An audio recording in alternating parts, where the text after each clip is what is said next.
from the BJP. I think this is about the mayoral polls. There is a press conference by the BJP. हंगामा कब तक करते रहेंगे आप? कब तक दिल्ली के लोगों को इस प्रकार से आपके दुर्व्यवहार का सामना करना पड़ेगा? आप कब तक इसी तरह से झूठ फरेब की राजनीति करते रहेंगे? हम इसकी कड़े शब्दों में निंदा करते हैं। मैं अपनी बात को यहीं समाप्त करता हूं और मैं चाहूंगा कि हमारे आदरणीय सांसद रमेश बिधूड़ी जी अपनी बात करें। मित्रों, आप सबका स्वागत तो है ही। विजेंद्र जी की बात को आगे बढ़ाते हुए मैं आपके सम्मुख ये रखना चाहता हूं कि जो आम आदमी पार्टी का ट्वीट और उनके एक स्पोक्स पर्सन ये कहते हैं कि संविधान को आग लगा दें। दुर्भाग्य देखिए आप, जिनका मुख्यमंत्री कॉन्स्टिट्यूशनल पद पर बैठने वाला रिपब्लिक डे की परेड पर रेल भवन के सामने धरने पर बैठ जाता है, वो संविधान की बातें कर रहे हैं। जिनका एक मंत्री 6 महीने से जेल में रहकर सारी फैसिलिटीज ले रहा है और वो आदमी मंत्री बना हुआ है, वो संविधान की बात कर रहे हैं। जिनके 2 विधायक सजायाफ्ता विधायक, उनको वोट डालने के लिए नॉमिनेट कर दिया, ये संविधान की बात कर रहे हैं। पीठासीन अधिकारी जो होता है उसके पास कॉन्स्टिट्यूशनल संवैधानिक अधिकार होता है। हमारे देश में व्यवस्थाएं हैं, पंचायत जो भी संबंधित पूर्ण सरकारें होती हैं उनके निकाय पंचायत उनके अधीन आते हैं। भारत के अंदर दिल्ली देश की राजधानी है, वो एनसीटी है। 1991 में कानून बना था, हमने नहीं बनाया, कांग्रेस शासन में थी। तब एनसीटी एक्ट में बड़ा क्लियर था कि दिल्ली पूर्ण राज्य का दर्जा नहीं है, लैंड लॉ ये सेंटर के पास होंगी। और केंद्र सरकार, दिल्ली की जो सरकार है वो केंद्र की सरकार के अधीन होगी दिल्ली के अंदर। बाकी राज्यों में निकाय पंचायत जहां होते हैं आप जानते हैं, मुख्यमंत्री जी के अधीन होते हैं, वहां की सरकार के अधीन होते हैं, सेंटर का कोई इंटरफेरेंस नहीं होता। यह संविधान में अधिकार दिया हुआ है। ये कोई केजरीवाल साहब ने या उनके प्रवक्ता सौरभ जी की खैरात के रूप में ऑनरेबल लेफ्टिनेंट गवर्नर साहब नहीं बैठे हुए हैं। ये अपने दिमाग से गलतफहमी निकाल दें तो जो गलत शब्दों का इस्तेमाल माननीय उपराज्यपाल जी के लिए बार बार वो करके और अपना परिचय देते हैं संविधान की दुहाई देने वाले लोग। मैं उनसे पूछना चाहता हूं, जब कॉन्स्टिट्यूशन में 2016 में हाई कोर्ट के आदेश में सेक्शन 3 के अंदर क्लियर है कि नॉमिनेटेड जो पार्षद एल्डरमैन हैं वो they can cast their vote, और वो डाल भी रहे हैं वोट वहां पर समिति जॉन्स के अंदर, पहले से डाल रहे हैं। पहले मेयर के अंदर किसी ने ध्यान इसलिए दिया कि थंबिंग मेजॉरिटी के लोग आते रहे हैं, छोड़ो हमारी तो सरकार बन रही है।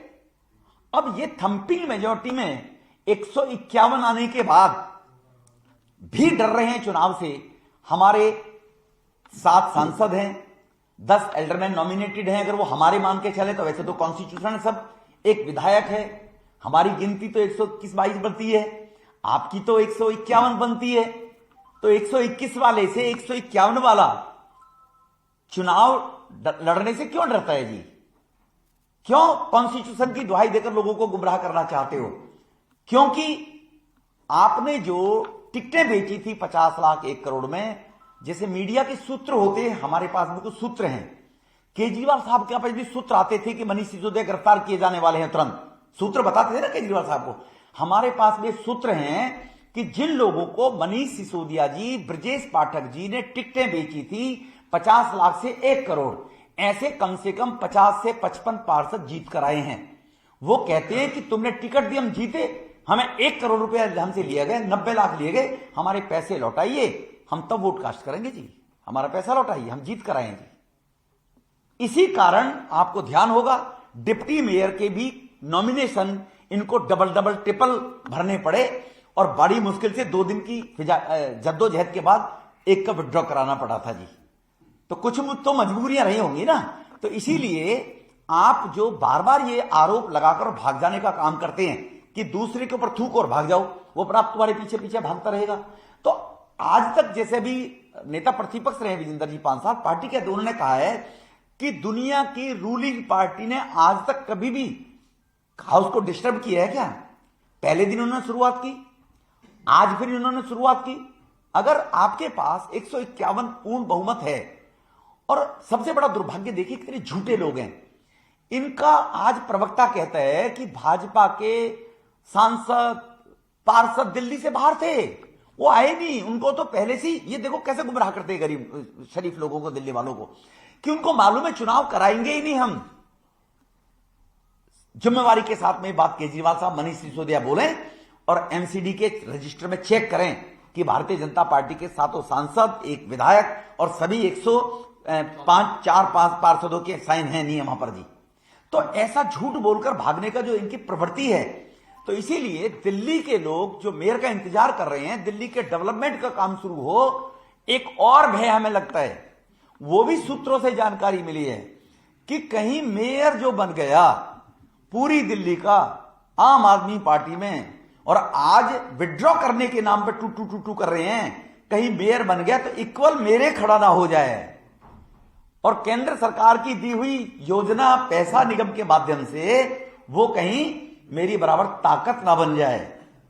इसीलिए ये उन लोगों को पकाना चाहते हैं बेचारों को, जो मेयर के कैंडिडेट हैं, कि देखो केजरीवाल के बगैर कुछ नहीं होगा। इसीलिए अपनी ताकत बनाए रखने के लिए दिल्ली के 2 करोड़ लोगों को चीट करने का काम मिस्टर केजरीवाल साहब दिल्ली के मुख्यमंत्री कर रहे हैं।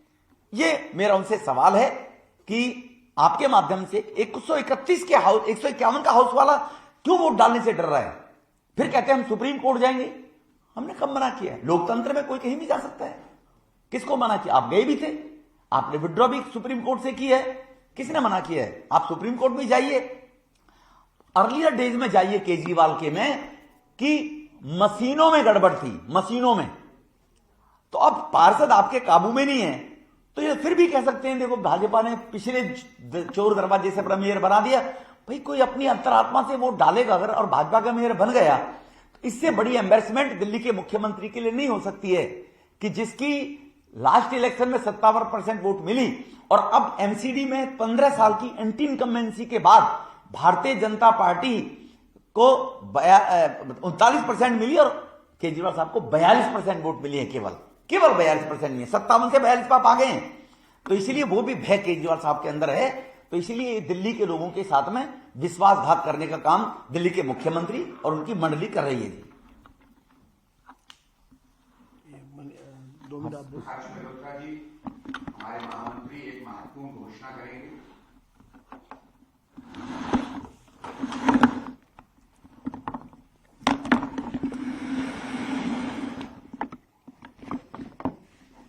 पत्रकार मित्रों का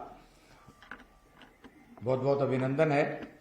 अभी जैसे मेरे से पूर्व आदरणीय विजेंद्र जी और आदरणीय रमेश विदुड़ी जी ने सारी स्थिति स्पष्ट की है, उसमें मैं सिर्फ इतना जोड़ना जरूर चाहता हूं। आप पिछले 2 और आज का 3 दिन का एपिसोड देखिए। 3 दिनों के एपिसोड में आम आदमी पार्टी के नेताओं का अलग अलग कारण है हाउस एडजर्न करवाने का, और एडमिट भी कर रहे हैं अपने ट्वीट में। उनको सबसे बड़ा भय इसी बात का है, और यह सिद्ध हो गया था जब उनके मेयर के लिए अधिकृत कैंडिडेट के अलावा भी मेयर और डिप्टी मेयर के लिए अगले दिन उन्हीं के पार्षदों ने नॉमिनेशन फाइल किया था। उनको 2 दिन लग गए थे उसे विड्रॉ करने में, और उनको अभी लगभग 1 महीना हो गया है उनको अपने पार्षदों को यह समझाने में कि वो अपने अधिकृत कैंडिडेट के पक्ष में मेयर डिप्टी मेयर स्टैंडिंग के लिए वोट दें। तो